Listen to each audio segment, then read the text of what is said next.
Welcome back. The COVID-19 vaccine rollout has begun today. Yippee! And as many Aussies line up to get the jab, 10% say they don't want it. 10%? Yeah. Let's get today's take on this with Night Honey, Shelley Horton and 98.9 FM Murray Country's Dan Rennie. Shelley, I'll go to you first.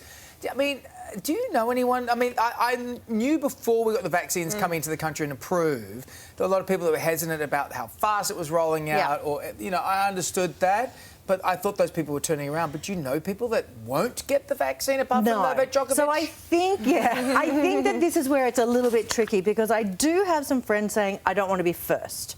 Yes. They're like, I'll get it, but I'm happy that I'm down the list. They're also not in vulnerable areas, you know, like they're not older, they don't work in healthcare. So I think that it will be a little bit more, as soon as people see there aren't side effects and people are fine, then they'll be more comfortable. Because our vaccination rate in Australia is amazing. It's something like 97.3%. So I think that 10%, they're not actually anti-vaxxers, they're just a little bit nervous. Hesitant. And that's okay. Give them a little bit of time to get used to it.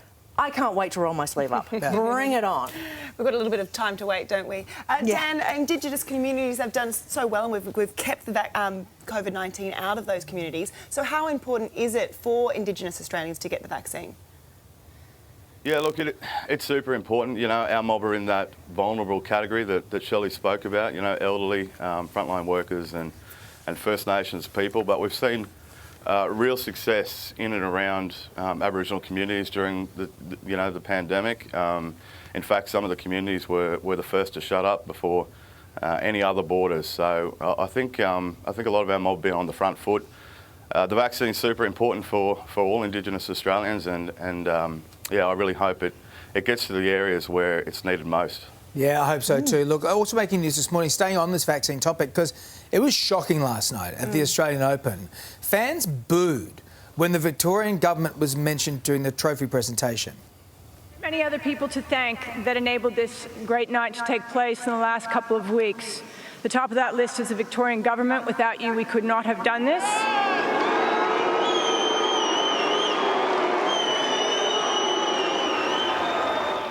I mean, I want to call the irony police on here, Dan, because, I mean... They wouldn't be sitting there. They wouldn't be sitting there. A week ago, that was an empty stadium and there was no grand final for them to even boo in. And also they booed the vaccine as well. Can you believe this? Yeah, look, and it wasn't just that. They were booing Medvedev when the game was basically over in his service, which I thought was really disgraceful.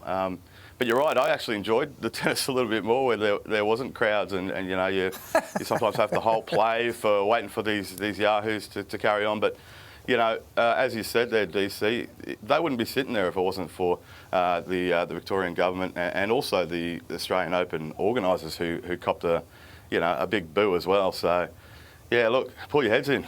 Pull your heads in. Pull your heads in. Shelley, I mean, what do you think? Were you surprised? And I mean, they've now been criticised worldwide. Yeah, I am Team Dan on this. Pull your heads in. Look, I don't think it's ever okay to boo. Like, I really hate it. It's so un-Australian and it doesn't show great sportsmanship. I think we need to remember Melbourne has done it really tough, and I think this third lockdown is like one lockdown too far, where they really are reacting to the government.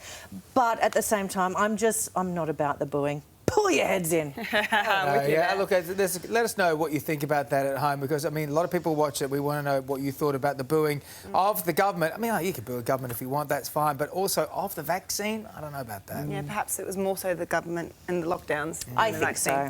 OK, Shelley and Dan, stay with us. When we come back, doggy die. But why?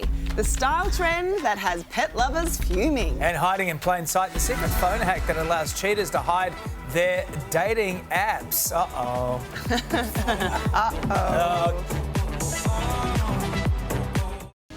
Welcome back. Thanks for being with us this morning. A TikToker has revealed a controversial trick to hide the dating app on your phone. I'm going to show you how to disguise any app as something else. In Shortcuts, hit Create and add the action Open App. Select the app you want to hide and add it to your home screen like so. Then change the name and image to whatever you want. And now this looks like the weather app, but it opens up something different. Share this with all of your friends. Don't share this with all your friends. Shelley and Dan are still here to discuss this. Dan, are you on an app and do you have to hide that app? And what apps are you on? Well, let me tell you, if I was and if I did, I wouldn't be telling everybody. Because, this guy thinks he's a genius. This fella's an absolute clown because he's just given away his whole entire thing. Yeah. His missus is never going to trust him again. Yeah, pull your head in, mate. Give yourself an uppercut. That is. Give yourself an uppercut. That'll do me. Another guy this week, I think, showed how he's tricked with the parking ticket. He gets an old parking fine and puts it on his car. And So he doesn't get that. Yeah, but I mean, Shelley... Look, I'm fine with not getting parking fines. I'm But not this one- fine with people being really deceitful about cheating. Like, if you are single on Tinder, no problem. And no judgment. I've got friends who've actually gotten married and had kids with people they've met on Tinder. So...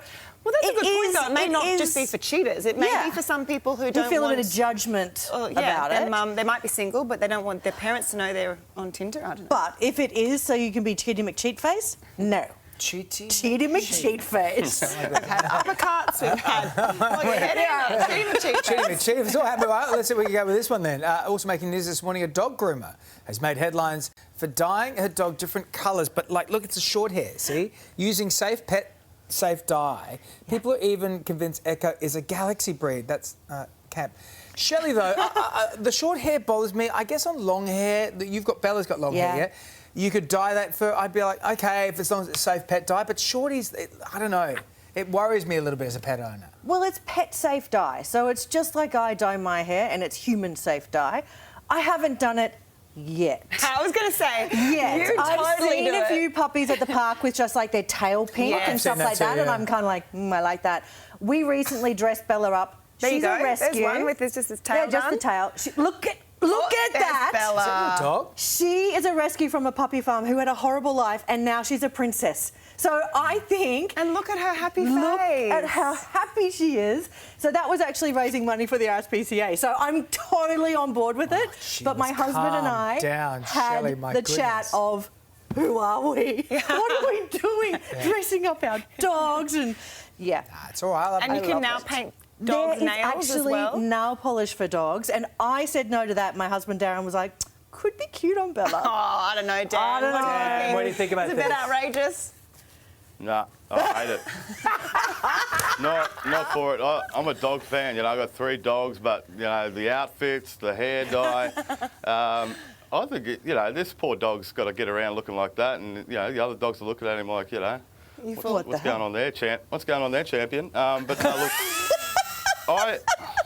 I just think it's a bit cruel as well. You know, the tutu on that other little dog there. That's my dog. Really That's not cruel. She loves it. Yeah.